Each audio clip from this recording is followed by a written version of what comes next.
Good morning, friends. You are most welcome to Think Eyes channel. Today we are going to discuss Ghatna Chakra Drishti, in which we are going to discuss 1 year's current affairs for UPSC and UPPSC prelims. Let us begin the topic. शरीर एवं स्वास्थ्य विषयक वैज्ञानिक गतिविधियाँ।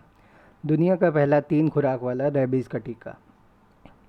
8 अप्रैल 2022 को अहमदाबाद गुजरात स्थित प्रमुख pharma company Cadila द्वारा विश्व का पहला 3 खुराक वाला रेबीज़ टीका लॉन्च किया गया।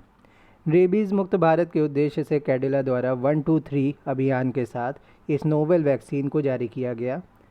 कंपनी द्वारा इस 3 खुराक वाले एंटी रेबीज़ वैक्सीन का नाम THRABIS रेबिस रखा गया है। द रेबिस नामक यह टीका पुनः संयोजक नैनोकण रिकॉम्बिनेंट नैनो पार्टिकल्स आधारित जी प्रोटीन टीका है, अर्थात यह रेबीज़ जी प्रोटीन के विरुद्ध एंटीबॉडी उत्पन्न करता है जो रेबीज़ वायरस को बेअसर करता है। ध्यातव्य है कि भारत ने वर्ष 2030 तक रेबीज़ मुक्त होने का लक्ष्य रखा है। गोवा भारत का पहला रेबीज़ मुक्त राज्य है। मनुष्य में सुअर के हृदय का प्रत्यारोपण। जनवरी 2022 में अमेरिका के 57 वर्षीय डेविड बेनेट के अंदर सुअर का हृदय का सफल प्रत्यारोपण किया गया। यह प्रत्यारोपण मैरीलैंड मेडिकल सेंटर विश्वविद्यालय university of Maryland medical centre के डॉक्टरों द्वारा किया गया। आनुवंशिक रूप से संशोधित सुअर के दिल को अनियमित दिल की धड़कन अर्हाइथमिया वाले रोगी में प्रत्यारोपित किया गया। मानव में जानवर के अंग के प्रत्यारोपण को जेनो ट्रांसप्लांटेशन या विषमजात प्रत्यारोपण कहा जाता है। जेनो ट्रांसप्लांटेशन एक विषमजात प्रत्यारोपण है जो पहली बार 1980 के दशक में मनुष्यों में किया गया था, जिसमें एक बच्चे के अंदर बबून का हृदय प्रत्यारोपित किया गया था, जबकि बच्चे को 21 दिन बाद मृत पाया गया था।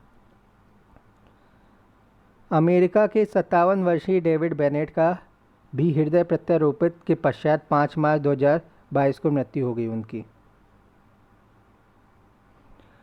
आयुष्मान भारत डिजिटल मिशन की बात कर लेते हैं। 26 फरवरी 2022 को केंद्रीय मंत्रिमंडल ने आयुष्मान भारत डिजिटल मिशन को राष्ट्रीय स्तर पर शुरू करने हेतु मंजूरी प्रदान की। यह केंद्रीय स्वास्थ्य एवं परिवार कल्याण मंत्रालय के तत्वावधान में एक केंद्रीय क्षेत्र की परियोजना है। इस मिशन हेतु 5 वर्षों की अवधि के लिए 1600 करोड़ रुपए का बजट निर्धारित किया गया है। राष्ट्रीय स्वास्थ्य प्राधिकरण नेशनल हेल्थ अथॉरिटी इस मिशन हेतु कार्यान्वयन एजेंसी है। इम्प्लीमेंटिंग एजेंसी होगी। कौन सी NHA होगी? इस मिशन के तहत नागरिक अपना आभा ABHA Ayushman Bharat health account number बना सकेंगे। इस नंबर से उनके डिजिटल स्वास्थ्य कार्ड को जोड़ा जा सकेगा। यह मिशन टेलीमेडिसिन जैसी तकनीकों के उपयोग को प्रोत्साहित करके तथा स्वास्थ्य सेवाओं के राष्ट्रीय स्तर पर विकल्प चयन पोर्टेबिलिटी को सक्षम करके गुणवत्तापूर्ण स्वास्थ्य देखभाल तक न्याय संगत पहुंच में सुधार करेगा। इस मिशन का प्रायोगिक चरण 6 केंद्र शासित प्रदेशों यथा लद्दाख, चंडीगढ़, दादरा नगर हवेली और दमन और दीव, पुदुचेरी, अंडमान निकोबार द्वीप समूह और लक्षद्वीप में सफलतापूर्वक पूरा किया जा चुका है। बात करते हैं स्वदेश प्रथम multi modal neuro imaging database की। हाल ही में स्वदेश नामक पहले वृहद स्तरीय multi modal neuro imaging database large scale multi modal neuro imaging database का उद्घाटन किया गया है। यह विश्व की पहली multi modal brain imaging data और एनालिटिक्स पहल है। इसे जैव प्रौद्योगिकी विभाग, राष्ट्रीय मस्तिष्क अनुसंधान केंद्र, department of biotechnology, national brain research centre DBT NBRC, Gurugram Haryana द्वारा विकसित किया गया है। स्वदेश एक विशिष्ट मस्तिष्क पहल है। यह पहल उन प्रमाणित न्यूरो इमेजिंग, न्यूरोकेमिकल, न्यूरोसाइकोलॉजिकल आंकड़ों एवं एनालिटिक्स पर केंद्रित है जो मस्तिष्क संबंधी विकारों डिसऑर्डर्स के प्रबंधन हेतु अनुसंधानकर्ताओं को उपलब्ध कराए गए हैं। विश्व मलेरिया रिपोर्ट 2021। 6 दिसंबर 2021 को विश्व स्वास्थ्य संगठन WHO ने विश्व malaria report world malaria report जारी की। रिपोर्ट के अनुसार वर्ष 2020 में वैश्विक स्तर पर 241 मिलियन अनुमानित मलेरिया के मामले दर्ज किए गए। वर्ष 2020 में विश्व भर में लगभग 6,27,000 लोगों की मलेरिया से मृत्यु हो गई। रिपोर्ट के अनुसार वर्ष 2019 से वर्ष 2020 के मध्य मृतकों की संख्या में 12% की वृद्धि दर्ज की गई।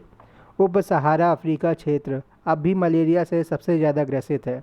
यहाँ कुल वैश्विक मलेरिया मामलों का लगभग 95% और कुल मृत्यु का 96% दर्ज किया गया है। वैश्विक स्तर पर सभी मलेरिया मामलों का 1.7% तथा कुल मृत्यु का 1.2% भारत में दर्ज किया गया है। दक्षिण पूर्व एशिया में मलेरिया के कुल मामलों में भारत 83% मामलों के लिए जिम्मेदार है, जबकि इसी क्षेत्र दक्षिण पूर्वी एशिया में घटित कुल मृत्यु में भारत की हिस्सेदारी 82% है। सबसे ज़्यादा मौतें भारत में होती मलेरिया से। कोरोना वायरस का नया स्ट्रेन आया है। 24 नवंबर 2021 को दक्षिण अफ्रीका से SARS-CoV-2 विषाणु के एक नए स्ट्रेन न्यू वेरिएंट का पता चला है। इस संस्करण को B1.1.529 या ओमिक्रॉन नाम दिया गया है। यह वेरिएंट बहुत अधिक संख्या में उत्परिवर्तन म्यूटेशन दर्शाता है। इसे WHO द्वारा वेरिएंट ऑफ कंसर्न VOC घोषित किया गया है। सर्वप्रथम भारत में चिन्हित किए गए कोरोना वायरस के स्वरूप वेरिएंट B1617 को विश्व स्वास्थ्य संगठन ने 10 मई 2021 को वैश्विक चिंता के स्वरूप वेरिएंट ऑफ ग्लोबल कंसर्न के रूप में वर्गीकृत किया। B1617 को डेल्टा के नाम से जाना जाता है।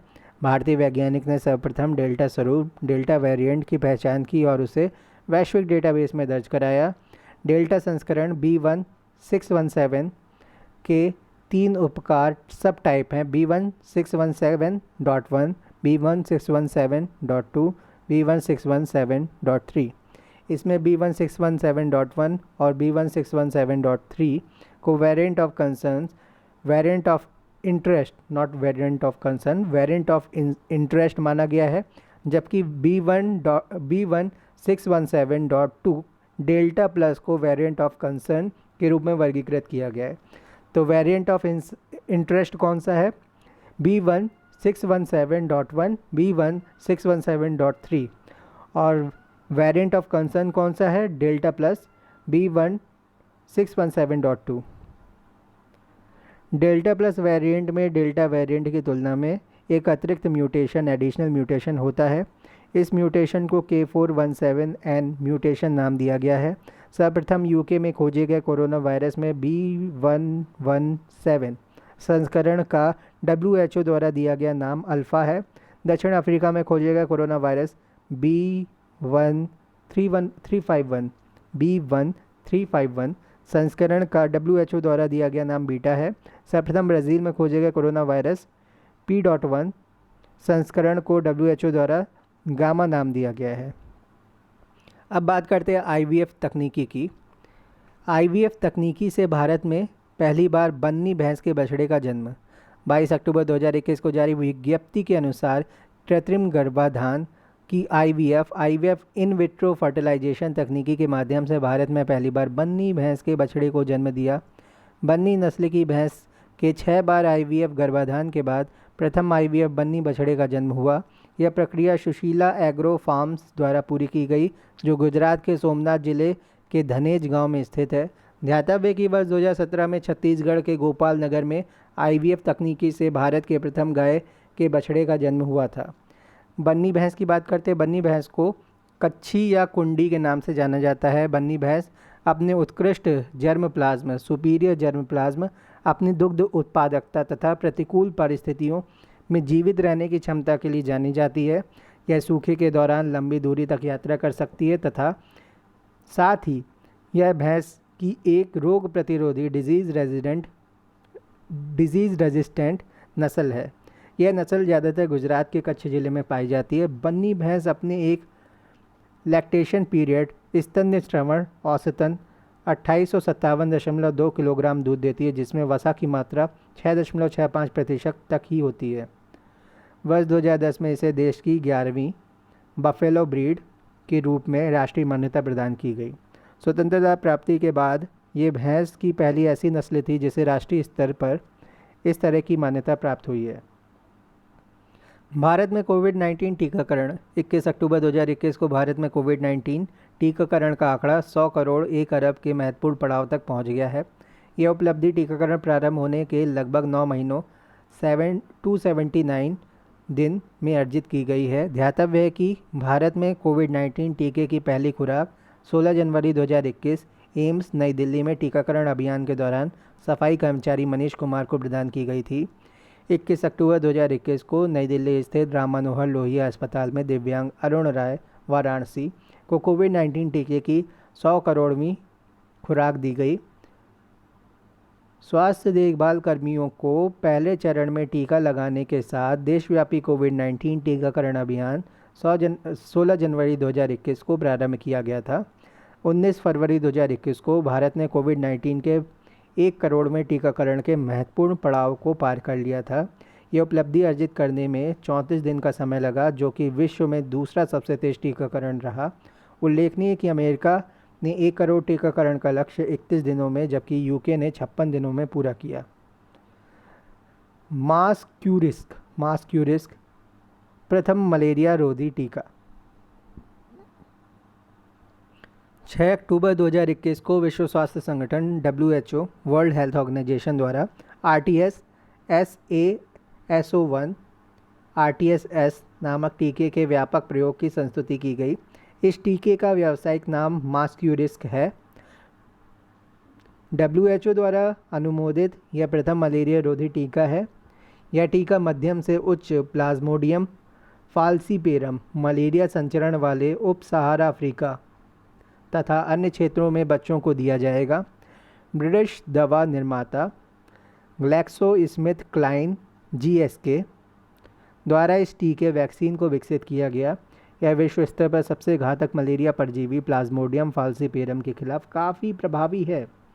हालांकि यह टीका प्लाज्मोडियम वाइवैक्स, जो अफ्रीका के बाहर कई देशों में प्रबल है, के विरुद्ध कोई सुरक्षा प्रदान नहीं करता। तो जहां इंडिया में भी होगा यही प्लाज्मोडियम वाइवैक्स। यह अब तक का एकमात्र और पहला ऐसा टीका है जिसमें अफ्रीकी बच्चों में जानलेवा गंभीर मलेरिया को कम करने की क्षमता देखी गई है। वर्ष 2016 में WHO द्वारा अफ्रीका के 3 देशों घाना, केन्या और मलावी के चुनिंदा क्षेत्रों में इस टीके के प्रायोगिक रूप से प्रयोग को स्वीकृति प्रदान की गई थी। RTS-S मलेरिया का पहला ऐसा टीका है जिसने नैदानिक विकास प्रक्रिया को पूरा किया। साथ ही इसे यूरोपीय medicine agency EMA European medicine agency द्वारा सकारात्मक वैज्ञानिक मान्यता पॉजिटिव साइंटिफिक ओपिनियन भी प्राप्त हुई है। यह मलेरिया का पहला ऐसा टीका है जिसे 3 देशों यथा घाना, केन्या और मलावी ने अपने बाल प्रतिरक्षण कार्यक्रम में शामिल किया। मेडिसिन फ्रॉम द स्काई 11 सितंबर 2021 को तेलंगाना के विकाराबाद जिले से medicine from the sky MFTS परियोजना प्रारंभ की गई। इस परियोजना के लॉन्च होने के साथ तेलंगाना टीकों वैक्सीन से युक्त पेलोड की आपूर्ति के लिए दृश्य सीमा से परे बियॉन्ड विजुअल LOS उड़ान शुरू करने वाला देश का पहला राज्य बन गया है। कौन सा? तेलंगाना। परियोजना के तहत ड्रोन के माध्यम से दूरस्थ ग्रामीण क्षेत्रों में दवाएं, टीका और रक्त की आपूर्ति करना। दवा वितरण हेतु 8 वितरण भागीदार इस परियोजना में शामिल हैं, जैसे ब्लू डार्ट मेड एक्सप्रेस। यह परियोजना तेलंगाना सरकार की पहल पर सूचना प्रौद्योगिकी विभाग के नेतृत्व में विश्व आर्थिक मंच WEF, नीति आयोग तथा हेल्थ नेट ग्लोबल के सहयोग से चलाई जा रही है। हृदयाघात शोध हेतु भारत का पहला बायो बैंक।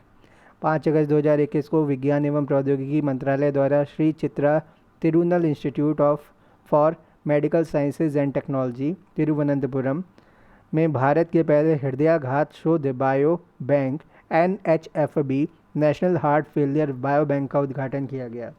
5 अगस्त 2021 को साइंस एंड टेक्नोलॉजी मिनिस्टर या मिनिस्ट्री द्वारा Shri Chitra Tirunal institute for medical sciences and technology Thiruvananthapuram Kerala में भारत के पहले हृदयाघात शोध bio bank NHFB national heart failure bio bank का उद्घाटन किया गया। यह भविष्य के उपचारों के लिए एक मार्गदर्शक के रूप में रक्त बायोप्सी और नैदानिक आंकड़े एकत्र करेगा। यह भविष्य के उपचारों और प्रौद्योगिकियों के विकास में मार्गदर्शन करने में सहायक होगा। यह बायोबैंक भारतीय बच्चों और वयस्कों में हृदय संबंधी बीमारियों और हृदयाघात के बारे में अंतर्दृष्टि प्रदान करेगा, जो पश्चिमी देशों की तुलना में काफ़ी अलग है। यह आणविक तरीकों को समझने में बहुत मददगार साबित होगा और हृदयाघात, हार्ट अटैक के कारणों की पहचान, निदान और उपचार में सुधार करेगा। यह भारत एवं विदेशों में अनुसंधान की सुविधा प्रदान करेगा।